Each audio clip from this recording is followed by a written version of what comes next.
Kota Kudus merupakan sebuah kota kabupaten yang terletak di Provinsi Jawa Tengah. Kota ini juga dikenal sebagai kota santri karena pada abad pertengahan menjadi salah satu pusat perkembangan agama Islam di Indonesia. Termasuk adanya ratusan madrasah dan pondok pesantren di Kudus yang terus berkembang hingga sekarang. Salah satu madrasah tertua di Kudus yang menjadi saksi peradaban ilmu agama di Kudus, yakni Madrasah Diniyah Mu'awanatul Muslimin yang mempunyai sejarah cukup panjang. Madin Mu'awanatul Muslimin tidak serta-merta hadir sampai sekarang, melainkan mengalami proses yang panjang. Berdirinya Madrasah Diniyah Mu'awanatul Muslimin berkaitan dengan keberadaan Masjid Abiyat yang berdiri tahun 1818 Masehi dan memiliki jalinan dengan pendiri Masjid Menara Kudus, yakni Sunan Kudus. Fondasi awal berdirinya Madin Mu'awanatul Muslimin adalah pelaksanaan mengaji Al-Quran secara rutin di Masjid Abiyat. Awal berdiri Madrasah Mu'awanatul Muslimin itu seperti madrasah pada kiai-kiai di musola masing-masing. Ketika musola masing-masing itu setiap ada musola dulu ada yang ngaji. Berbeda dengan zaman sekarang sudah dialokasi kepada TPQ semua dan RTQ dan M Madin.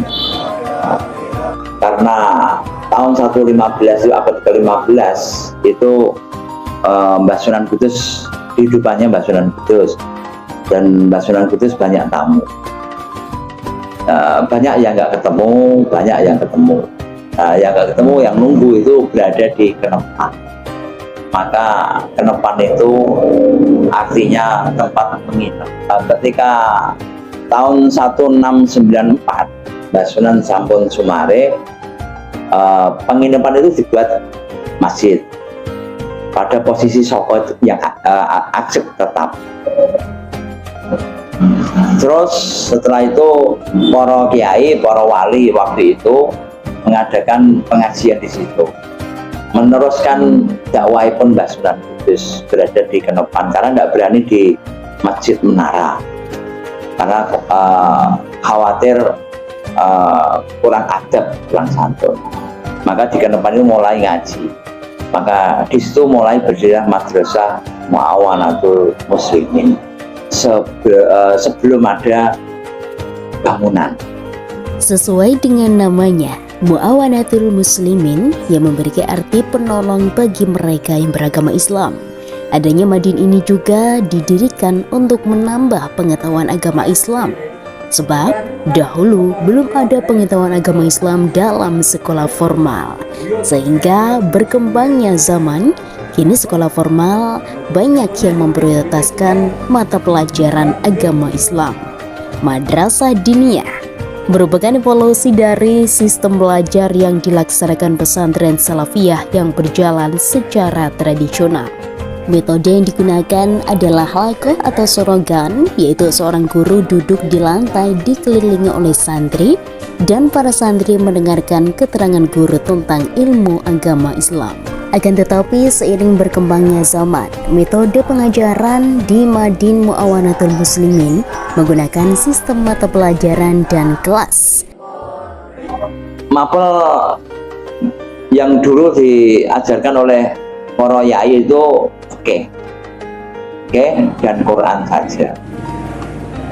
Quran merupakan ngaji dan berkembangnya ada tajwid, berkembangnya ada sab'ah. Terus kalau syariat berkembangnya ada beberapa ilmu bahasa, beberapa kitab-kitab yang saling Madrasah Diniyah Mu'awanatul Muslimin biasanya dimulai pukul 2:30 sore sampai jam 4 atau bahkan sampai jam 4:30, menyesuaikan para kiai dalam mengajar. Madin ini memiliki jumlah santri lebih dari 100 santri yang terdiri dari anak-anak sekitar Madin hingga santri di pondok pesantren di Kudus. kalau di sini ngajar di sini itu enak. Enaknya maksudnya gini. Kalau pribadi ya, secara pribadi kalau saya itu di sini itu gimana ya bahasanya? Nyantai gitu. Nyantai. Tidak seperti di formal. Nah, tidak seperti formal, nah itu benar. Nyantai, dan juga santri-santri di sini itu keserawungan, apa ya, sosialisasinya itu enak. Kadang juga kalau saya ngajar atau apa, kalau nggak ngajar lah, itu biasanya ya gabung sama mereka, ya seperti kakak adik gitulah, seperti keluarga. Yang saya rasakan di sini tuh sukanya seperti itu. Kalau dukanya ya mungkin apa ya, karena kimia itu siang ya udah. Mungkin kalau saya pribadi kalah sama kadang apa ya, ada rasa rosol-rosol karena siang itu panas atau gitu atau apalah. Tapi enggak sih. Alhamdulillah selama 8 tahun di sini nggak pernah ada rasa mengeluh gitu kan. Alhamdulillah enjoy aja di sini, tetap masuk. Nggak ada muridnya tetap masuk. Biasanya hujan nggak kalau nggak ada muridnya. Karena kalau hujan biasanya murid pada nggak masuk ya. Tetap masuk aja sini, enak. Karena saya gitu, semoga Madrasah Muawanatul Muslimin tetap jaya, tetap hidup, tidak terpengaruh oleh zaman sekarang ini. Okay. Karena di sini bukan cuma mempelajari tentang ilmu agama ya.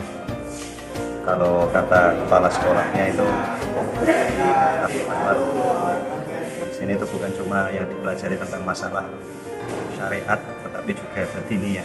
Karena santri dituntut untuk ikhlas. Seperti yang kemarin diutarakan beliau pada waktu acara Isra Mi'raj, itu juga beliau sempat menyinggung itu. Jadi ya mungkin dengan ikhlas itu santri-santri dari keluaran sini atau ini punya dapat bermanfaat dalam dunia dan akhirat.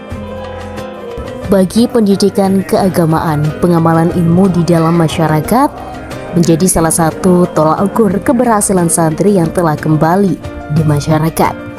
Banyak alumni Madin Muawanatul Muslimin yang telah sukses mengembangkan diri dan berpartisipasi aktif dalam masyarakat. Inilah peran para kiai di Madin Muawanatul Muslimin yang secara konsisten mendidik santri dengan keikhlasan dengan niat lillahi ta'ala. Di samping itu juga ketaatan santri pada kiai adalah suatu bentuk kesopanan, mengharapkan berkah dan mengamalkan ajaran agama, yaitu hormat kepada guru dan orang tua. Hal inilah yang menyebabkan Madin tetap eksis di tengah derasnya arus pendidikan modern. Sebagian kecil Kiai Gunjas itu menamakan guru-guru Madrasah Muawanatul Muslimin itu seorang wali-wali karena sabar.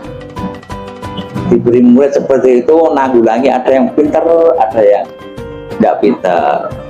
Saya tidak bisa mengharap banyak kepada Madrasah Muawanatul Muslimin, saya cuma bisa mendoakan semoga langgeng lah semua, bukan Madrasah Muawanatul saja, semua madrasah di Indonesia ini langgeng, tetap bekerja, tetap belajar, tetap ngaji untuk kemajuan negara Republik Indonesia ini supaya akhlaknya baik-baik semua.